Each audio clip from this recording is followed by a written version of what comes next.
Typhoon, locally known as Ursula here in the Philippines, is continuing to intensify here on Christmas Eve, and this storm system definitely a dangerous one as it does near landfall here in Samar and eastern areas of Leyte, and eventually throughout the rest of Christmas Eve into Christmas morning. This is going to move across central and northern Visayas. The main threat being heavy rainfall and damaging winds, but even a bit of a storm surge threat here as well as this does continue to come on shore. So number one thing I have been saying for the last few days, ever since we started talking about the storm system and noting when it was going to come on shore, it's the fact that this is making landfall when a lot of people are going to want to be outside during Christmas activities and especially mass, things like that.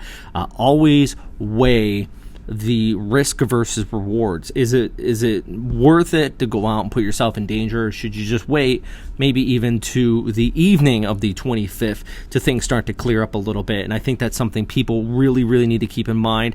If you're watching this video, I really want to thank you, but big thing is let other people know, let people know what the dangers are with this storm, because it's rapidly intensifying. Some people may not understand how intense this is actually at this time. According to the Dvorak analysis, this is just basically analysis based on satellite imagery. This is now 70 gusting up to 90 knots. And if we go back to this, I mean, that's why we have a typhoon right now, 70 gusting up to 85 knots according to the Joint Typhoon Warning Center. So a very dangerous storm. Even on microwave imagery, this is peering through those upper level clouds and looking down at the lower level clouds. You can see that inner eye wall wrapping up right there. See it? That is that inner eye wall, and in that right front quadrant of that inner eye wall is where you're going to be seeing the worst, the most devastation possible with this storm system, and that's likely going to be in southern areas of Samar. Tacloban, you're going to be impacted as well, and stretching up and down the eastern seaboard of Visayas. Closer look right in here. There's that inner eye wall trying to develop, moving off towards the west. Northern areas of Mindanao also very well could be impacted, but I'm really worried about Tacloban.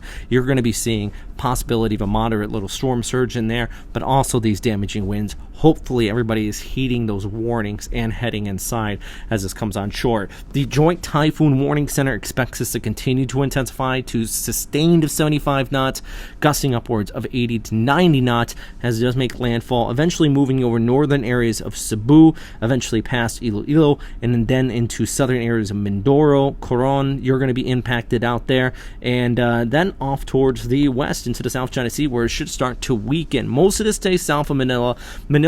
At least at this time, you're looking like you're probably going to miss out on most of this, but outer rain bands very well could be a big issue with that too. In fact, let's take a look at one of the models, the ECMWF model here. And this model has really been doing a good job of forecasting the storm. So I want to start off just showing you this here as this comes on shore as we go ahead over the course of the next few hours. In fact, they're into southern Samar, right front quadrant. That's the hardest hit areas. Look at these cities right in here. Dolores, Sulat, Borongan, I believe that's how it's said. I remember they were impacted very hard by Haiyan.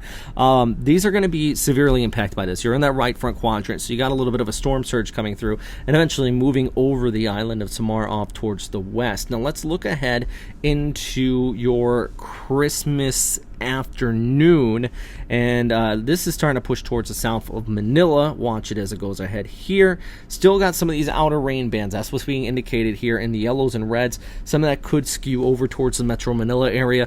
As we've seen in the past, those outer rain bands can carry with them the threat of damaging winds, heavy rainfall, but even tornadic cells are possible with those instability coming up, especially once you get those rain bands coming out shore. You get a little bit of friction developing, and that could start to develop that chance of some tornadoes too. So there's a lot coming on here. Mindoro, you're really going to be impacted by this. I think the entire island's going to be looking at heavy rainfall, especially in some of these mountainous terrains. I mean, that's where you really could start to see that chance of flooding and even landslides.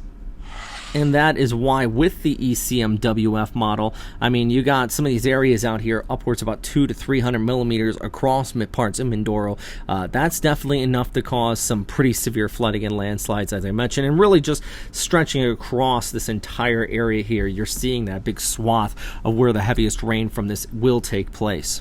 I do also want to thank everyone for watching these video updates. Really appreciate it. The people that watch this usually are well informed. They're taking the time to look up information, but do let other people know around you, because I am really, really worried about this storm system and its impact here on central and northern Visayas, because it is around the holidays. A lot of people are going to want to be outside. Conditions are going to go downhill fast once this comes on shore. There's a lot of dry air ahead of it, so once it hits, it's going to hit hard.